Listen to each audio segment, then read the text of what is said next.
Ah! Eh bien, Sabine, quel conseil me donneras-tu? Vraiment, il y a bien des nouvelles.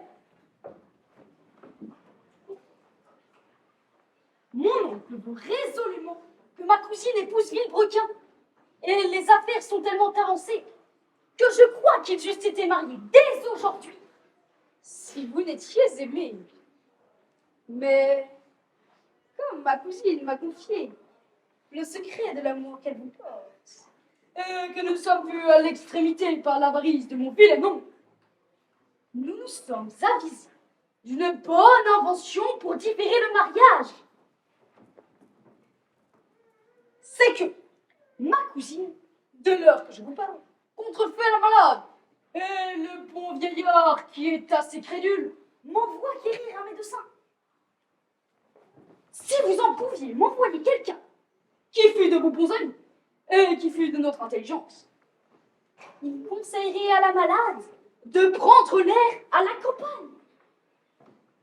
Le bonhomme ne manquerait pas de faire loger ma cousine à ce pavillon qui est au bout de notre jardin. Et par ce moyen, vous pourriez l'entretenir à l'insu de notre vieillard, l'épouser et le laisser pester tout son sou avec Villebrequin.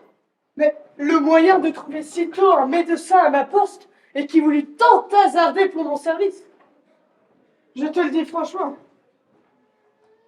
je n'en connais pas un.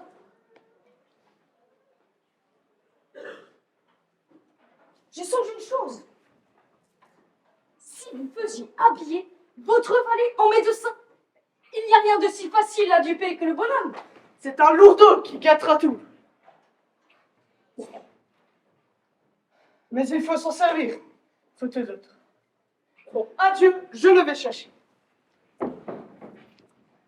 Diable, trouver ce maroufle à présent. Ah, mais le voici. Eh bien, Sganarelle.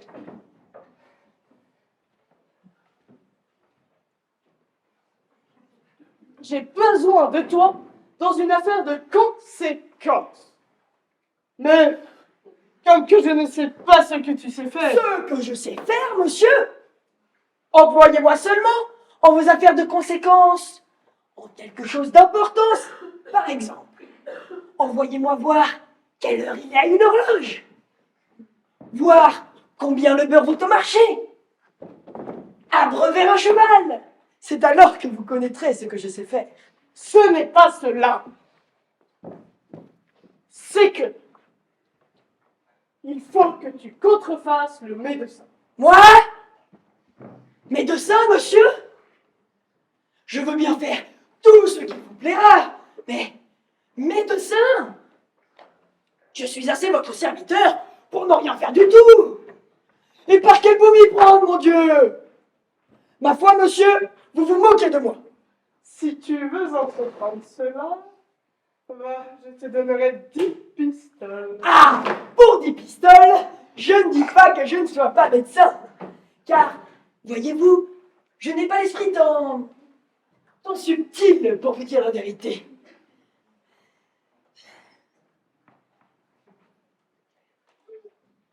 Mais quand je serai médecin, où irai-je? Chez le bonhomme Gorgibus, voir sa fille qui est malade. Mais tu es un lourdon qui, au lieu de bien faire... Eh mon Dieu, monsieur, ne soyez point en peine. Je vous réponds que je ferai aussi bien mourir une personne qu'aucun médecin qui soit dans la ville.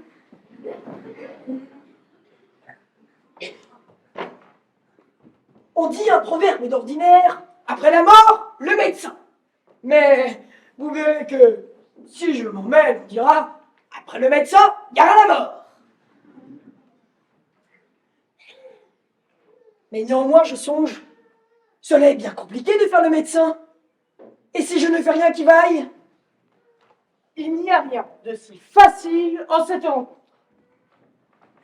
Gorgibus est un homme simple, grossier, qui se laissera étourdir par tes discours, pourvu que tu parles d'Hippocrate et de Galien. et que tu sois un peu effronté.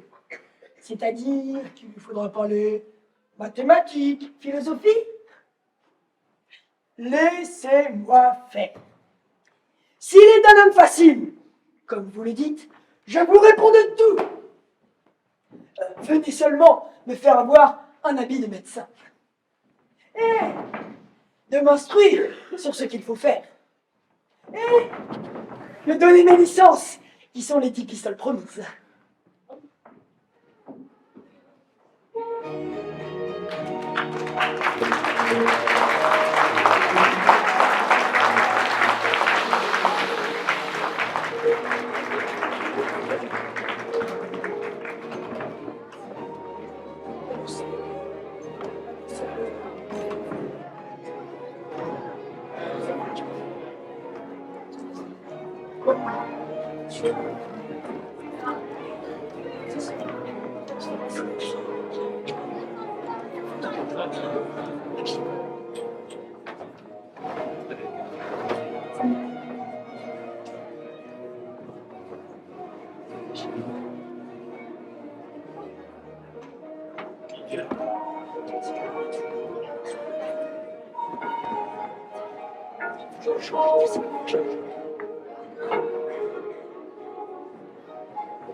Allez vitement chercher un médecin, car ma fille est bien malade. Et dépêchez-vous! Que diable aussi! Pourquoi vouloir donner votre fille à un vieillard? Ne croyez-vous pas que c'est le désir qu'elle a d'avoir un jeune homme qui la travaille? Voyez-vous la connexité qu'il y a? Oh, va-t'en vite! Je vois bien que cette maladie-là reculera bien les noces! Et c'est ce qui me fait enrager! Je croyais pouvoir refaire mon ventre d'une bonne carrure, et m'en voilà sauvé. Je m'en vais chercher un médecin pour moi, tout aussi bien que pour votre fille. Je suis désespéré.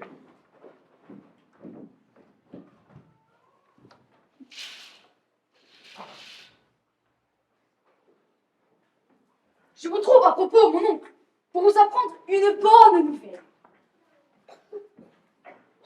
Je vous amène le plus habile médecin du monde, un homme qui vient des pays étrangers, qui sait les plus beaux secrets et qui sans doute guérira ma cousine. On me l'a indiqué par bonheur et je vous l'amène. Il est si savant que je voudrais de bon cœur être malade afin qu'il me guérisse. Où est-il donc? Le voilà qui me suit. Tenez, le voilà. Oh! Oh, très humble serviteur à monsieur le médecin. Je vous envoie quérir pour voir ma fille qui est malade. Je mets toute mon espérance en vous. Hippocrate dit, et Galien, par vive raison persuade, qu'une personne ne se porte pas bien quand elle est malade. Vous avez raison de mettre toute votre espérance en moi, car je suis le plus grand, le plus habile, le plus docte médecin qui soit dans la faculté végétale, Oh, sociétique oh, et minérale. oh. Écoutez, j'en suis fort ravi. Ne vous imaginez pas que je sois un médecin ordinaire, un médecin du commun. Les autres médecins ne sont, à mon égard, que des avortons de médecine. J'ai des talents particuliers. J'ai des secrets. Salam alek, salam alek. Rodrigue, as-tu du cœur? Signor si. Signor non. Per omnia secula seculorum. Mais encore, voyons-en. Eh, ce n'est pas lui qui est malade, c'est sa fille. N'importe.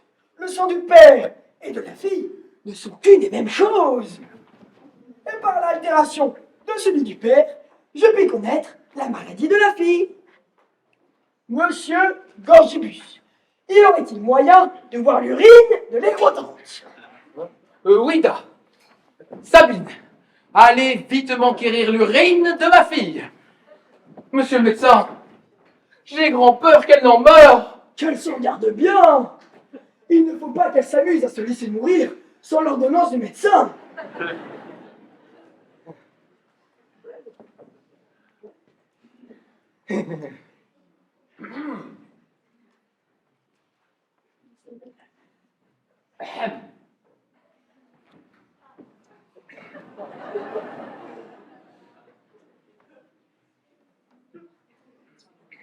Voilà de l'urine qui m'a grande inflammation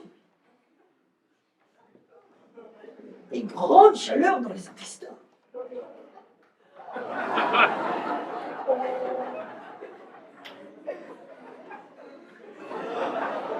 Elle n'est pas mauvaise pourtant. Quoi? Monsieur, vous l'avalez? Ne vous étonnez pas de cela. Les médecins d'ordinaire se contentent de le regarder, mais moi, qui suis un médecin hors du commun, je l'avale parce que, avec le goût, je discerne bien mieux les causes et les suites de la maladie.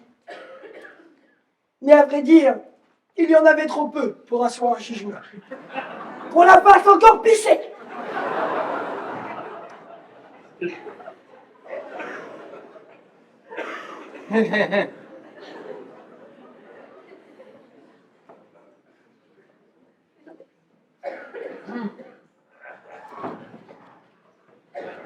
J'ai bien eu de la peine à la faire pisser. Que celui-là? Faites-la pisser copieusement, copieusement. Si tous les malades pissent de la sorte, je vais être médecin toute ma vie.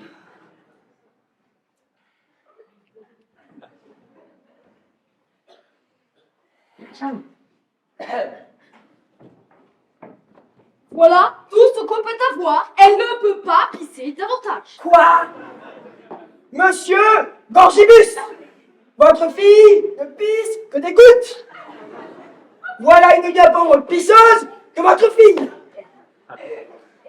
Je vois bien qu'il va falloir que je lui ordonne une potion pissative. Y aurait-il moyen de voir la malade? Elle est levée. Si vous voulez, je la ferai venir.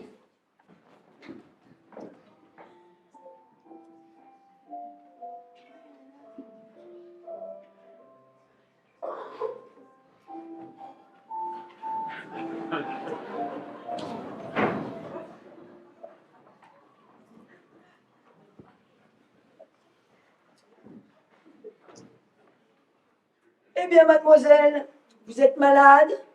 Oui, monsieur. Tant pis. C'est une marque que vous ne vous portez pas bien. Sentez-vous une grande douleur à la tête? Et au rein? Oui, monsieur. C'est fort bien fait! Ovide, ce grand médecin, sur son chapitre qu'il a fait de la nature des animaux, dit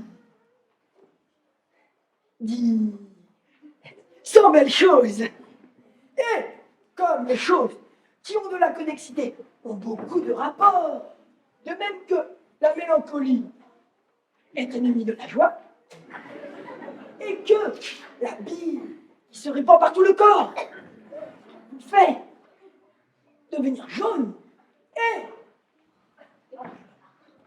qu'il n'y a rien de plus contraire à la santé que la maladie, nous pouvons dire avec ce grand homme que votre fille est fort malade.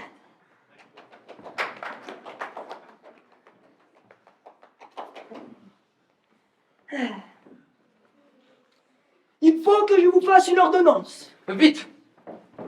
Une table, du papier et de l'encre.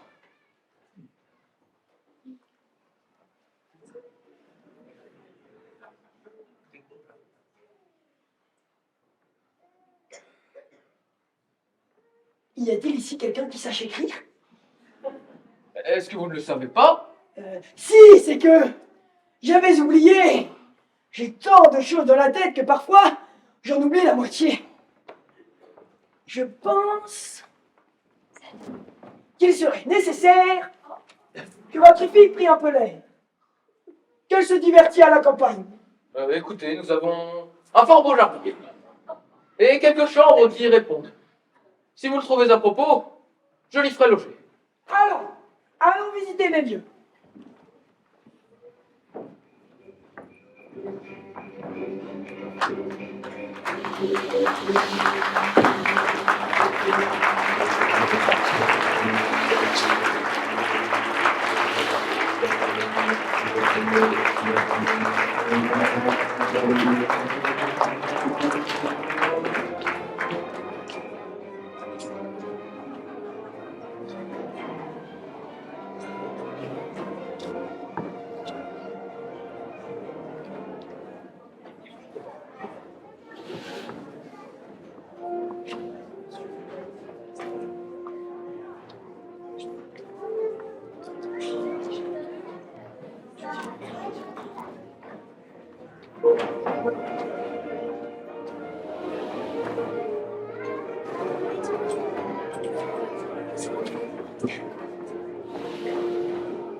Si après il faut passer encore plus de temps sur les acteurs, il faut rapprocher des acteurs, il faut les prévenir de ne pas marcher dessus.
J'ai ouï dire que la fille de M. Gorgibus était malade. Il faut que je m'informe de sa santé et que je lui offre mes services comme ami de toute sa famille. Oh là! Oh là! Monsieur Gorgibus, y est-il? Ah, monsieur! Votre très humble serviteur! Monsieur, ayant appris la maladie de mademoiselle votre fille, je vous suis venu témoigner la part que j'y prends et vous faire offre de tout ce qui dépend de moi. Mais j'étais justement là-dedans, avec le plus savant homme! N'y aurait-il pas moyen de l'entretenir un moment? Monsieur, voici un fort habile homme de mes amis, qui souhaiterait de vous parler, et de vous entretenir. Je n'ai pas le loisir, monsieur Gorgibus. Je dois aller à mes malades. Je ne prendrai pas la droite avec vous, monsieur. Monsieur, après ce que m'a dit monsieur Gorgibus, de votre mérite et de votre savoir, j'ai eu la plus grande passion du monde d'avoir l'honneur de votre connaissance. Et j'ai pris la liberté de vous saluer à ce dessein. Je crois que vous ne le trouverez pas mauvais. Il faut avouer que tous ceux qui excellent dans quelque science sont dignes de grandes louanges, et particulièrement ceux qui font profession de médecine, tant à cause de son utilité que parce qu'elle contient en elle plusieurs autres sciences, ce qui rend sa connaissance fort difficile. Et c'est fort à propos qu'Hippocrate dit dans son premier aphorisme: Vita brevis, ars vero longa, occasio autem preceps, experimentum periculosum iudicium difficile. Vicile, Tantina, Potabaril, Combustibus. Vous n'êtes pas de ces médecins qui ne vous appliquez qu'à la médecine qu'on appelle rationnelle ou dogmatique. Et je crois que vous l'exercez tous les jours avec beaucoup de succès. Experimentia magistra rerum. Les premiers hommes qui firent profession de médecine furent tellement estimés d'avoir cette belle science qu'on les mit au nombre des dieux pour les belles cures qu'ils faisaient chaque jour. Ce n'est pas qu'on doive mépriser un médecin qui n'aurait pas rendu la santé à son malade, parce qu'elle ne dépend pas absolument ni de ses remèdes, ni de son savoir. Interdum docta plus valet arte malum. Monsieur, j'ai peur de vous être importun. Je prends congé de vous dans l'espoir que j'ai qu'à la première vue, j'aurai l'honneur de converser avec vous avec plus de succès. Vos heures vous sont précieuses. Eh bien, que vous semble de cet homme-là? Il sait quelques petites choses. S'il était resté un tant soit peu, je l'allais mettre sur une matière subtile et relevée. Je prends congé de vous, cependant. Qu'allez-vous faire? Je sais bien ce que je vous dois. Vous vous moquez, monsieur Gorgibus. Je n'en prendrai pas. Je ne suis pas un homme mercenaire. Votre très humble serviteur.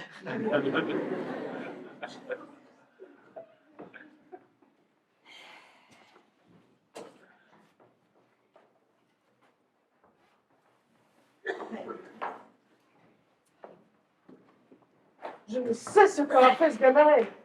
Je n'ai point eu de ses nouvelles et je suis fort en peine de le rencontrer. Ah, mais le voici. Eh bien, Sganarelle, qu'as-tu fait depuis que je ne t'ai point vu? Merveille sur merveille. J'ai si bien fait que Gorgibus me prend pour un habile médecin. Je me suis introduit chez lui et lui ai conseillé de faire prendre l'air à sa fille, laquelle est maintenant dans un bâtiment tellement éloigné du vieillard que vous pouvez l'aller voir commodément. Ah, que tu me donnes de joie. Sans perdre de temps, je l'avais trouvé de ce pas. Il faut avouer que Gorgibus est un vrai lourdeau de se laisser tromper de la sorte. Ah, mais tout est perdu. C'est à ce coup que voilà la médecine renversée. Mais il faut que je le trouve.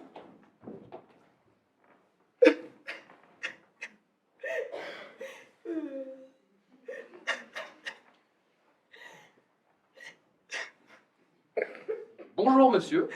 Monsieur, votre très humble serviteur. Vous voyez un pauvre garçon au désespoir.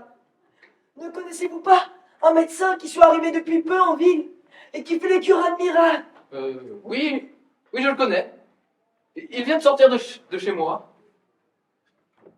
C'est mon frère, monsieur. Nous sommes jumeaux. Et comme nous nous ressemblons fort, on nous prend quelquefois l'un pour l'autre. Ah, je dédonne au diable s'il n'y a été trompé. Eh, comment vous nommez-vous? Narcisse, monsieur, pour vous servir. Il faut que vous sachiez que, étant dans son bureau, j'ai renversé 2 fioles d'essence qui étaient sur le bout de sa table. Aussitôt, il s'est mis dans une colère si étrange contre moi qu'il m'a jeté hors du logis et ne veut plus jamais me voir. Tellement que je suis un pauvre garçon à présent, sans appui, sans support, sans aucune connaissance. Allons, allons. Je ferai votre paix. Je suis de ses amis. Et je vous promets de vous remettre avec lui. Je vous serais bien obligé, monsieur Gorgibus.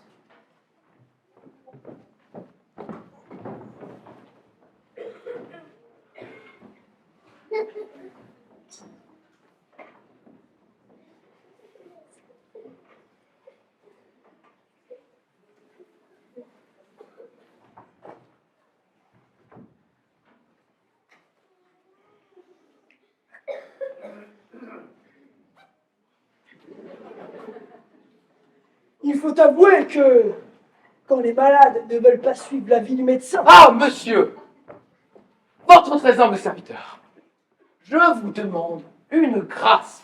qu'y a-t-il, monsieur? Est-il question de vous rendre service? Monsieur, je viens de croiser monsieur votre frère, qui est tout à fait C'est fâché un coquin, monsieur Gorgibus! Mais je vous réponds qu'il est tellement contrit. C'est un ivrogne, monsieur Gorgibus! Et quoi? Monsieur, vous voulez désespérer ce pauvre garçon? Je vous prie de ne m'en pas parler. Et voyez l'impudence de ce coquin-là.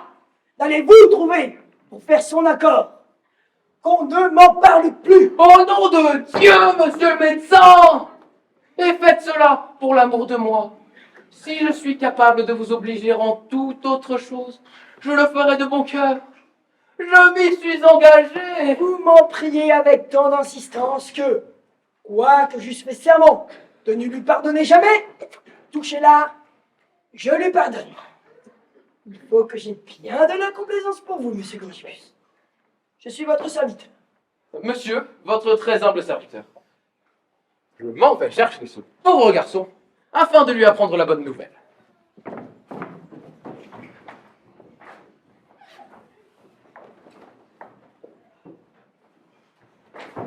Ah, Il faut que j'avoue que je n'ai jamais cru que mon bon Sganarelle se fût si bien acquitté de son devoir. Ah, mon pauvre garçon. vous pouvez parler pour vous, monsieur. Gorgibus m'a rencontré. Et, sans une invention que j'ai trouvée, toute la mèche était découverte. Mais fuyez-vous-en, le voici. Ah, monsieur, je vous cherchais partout pour vous dire que j'ai parlé à votre frère. Il m'a assuré qu'il vous pardonnait. Mais, pour en être plus assuré encore, je veux qu'il vous embrasse en ma présence. Entrez dans mon logis, je l'irai chercher. Je ne pense pas que vous le trouviez à présent, monsieur Gorgibus. Et puis, je n'entrerai pas chez lui. Je crains trop sa colère. À ma foi, vous demeurerez, car je vous enfermerai. Je m'en vais à présent chercher votre frère. Ne craignez rien. Je vous réponds qu'il n'est plus fâché.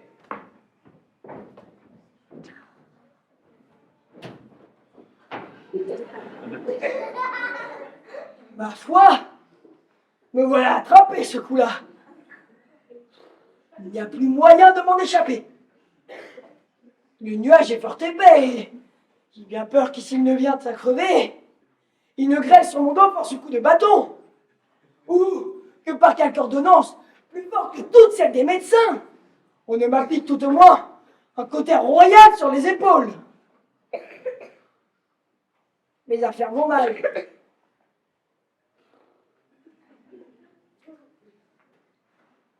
Mais pourquoi se désespérer?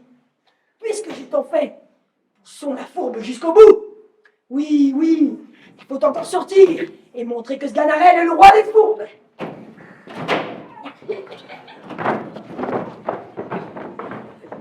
Ah, ma foi, voilà qui est du rôle. Comme diable ici, on saute par les fenêtres. Il faut que je demeure ici et que je vois où tout cela aboutira.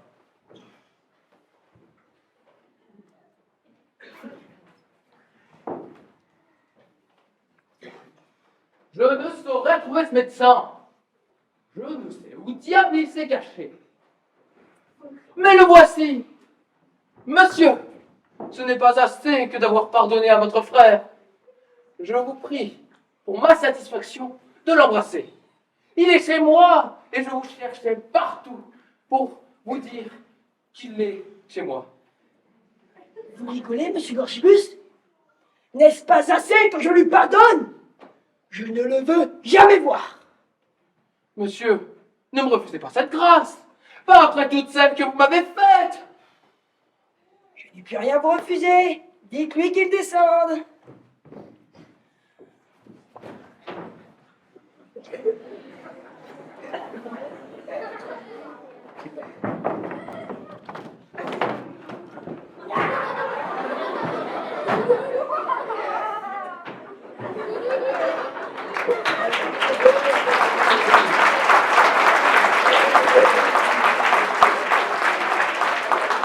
Monsieur, voilà votre frère qui vous attend là-bas. Il m'a promis qu'il fera tout ce que je voudrais. Monsieur Gorgibus, je vous prie de le faire venir ici. Je vous conjure que ce soit en particulier que je lui demande pardon, car sans doute, il me fera sans honte et sans opprobre devant tout le monde. Oui, dame, je m'en vais lui dire.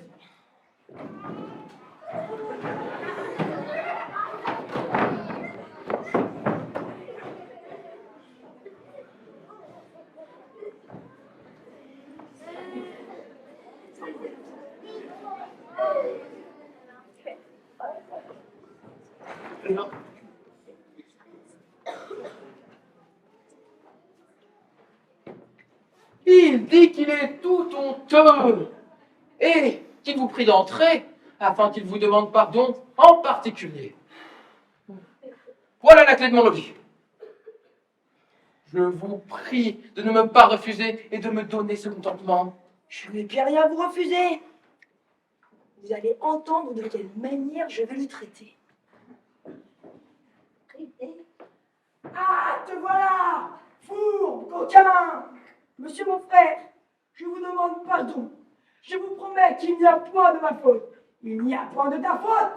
Coquin! Il est le débauche! Va, je vais t'apprendre à vivre! Avoir une hardiesse d'importuner monsieur Gorgibus! De lui rompre la tête de tes sottises! Je ne sais si c'est... Comment oses-tu? Mais monsieur mon frère, je vous promets que tais-toi, te dis-je! Et je vous conjure que tais-toi, coquin! Qui diable pensez-vous qu'il soit chez vous à présent? C'est le médecin et Narcisse, son frère.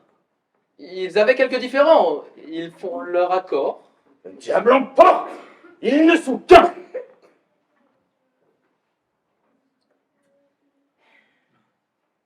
Ivrogne, je t'apprendrai à vivre! Comme il baisse les yeux. Il voit bien qu'il a failli, le pandard.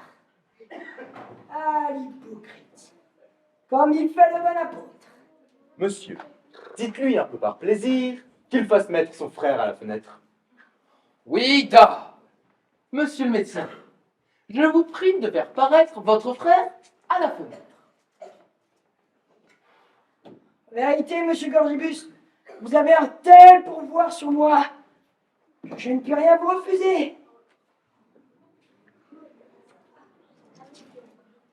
Monsieur Gorgibus, je suis votre obligé.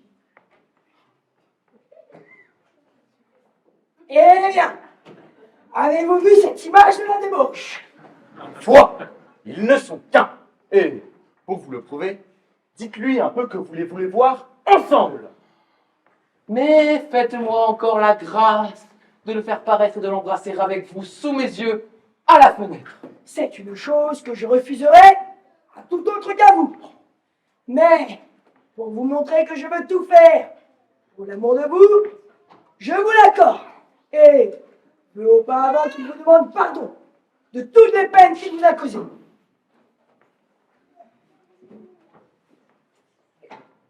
Oui, monsieur Gorgibus, je vous demande pardon. Et vous promets, mon frère, en présence de monsieur Gorgibus de Vauquin, que voilà, de faire si bien désormais, que vous n'aurez plus lieu de vous plaindre.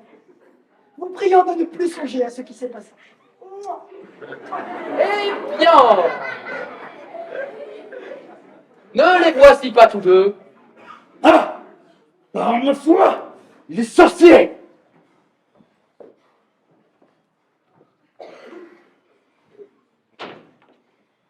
Monsieur, voilà la clé de votre maison que je vous rends. Je n'ai pas voulu que ce coquin soit descendu avec moi, parce qu'il me fait honte. Je ne voudrais pas qu'on le vienne m'accompagner dans la ville, où je suis en quelque réputation. Vous irez le faire sortir comme bon vous semblera. Je vous donne le bouge, je suis votre serviteur. En vérité, il faut que j'aille délivrer ce pauvre garçon, car s'il lui a pardonné, cela n'a pas été sans bien le maltraiter.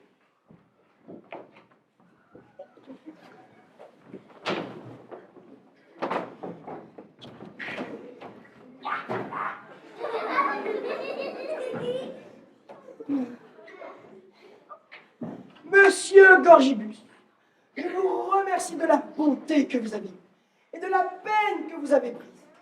Je vous en serai obligé toute ma vie.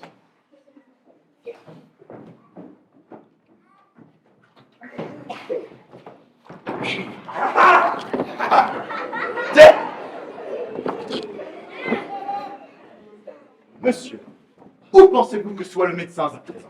Enfin, il s'en est allé. Je le tiens sous mon bras. Voilà le coquin qui jouait le médecin et qui vous trompe. Cependant qu'il vous trompe, et joue la farce chez vous, Valère et votre fils sont ensemble. Qu'ils s'en vont à tous les diables. Oh! Oh, que je suis malheureux! Mais tu seras pendu, fourbe, coquin! Monsieur, qu'allez-vous de me faire pendre? Écoutez un mot, s'il vous plaît. Il est vrai que c'est par mon invention que mon maître est avec votre fille. Mais, en l'observant, je ne vous ai point désobligé. C'est un parti sortable pour elle, tant pour la naissance que pour les biens. Croyez-moi, ne faites pas tout un vacarme qui tournerait à votre confusion. Et envoyez à tous les diables ce coquin-là avec 8 brocards. Et voilà nos amants.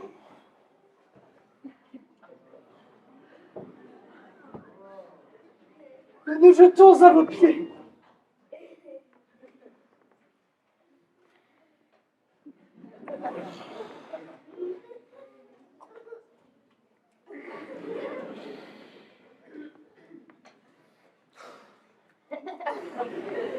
Allons, je vous pardonne. Je suis heureusement trompé par ce Ganarelle, ayant un si brave chant. Allons-nous-en, nous autres. Allons faire noce et boire à la santé de toute la compagnie.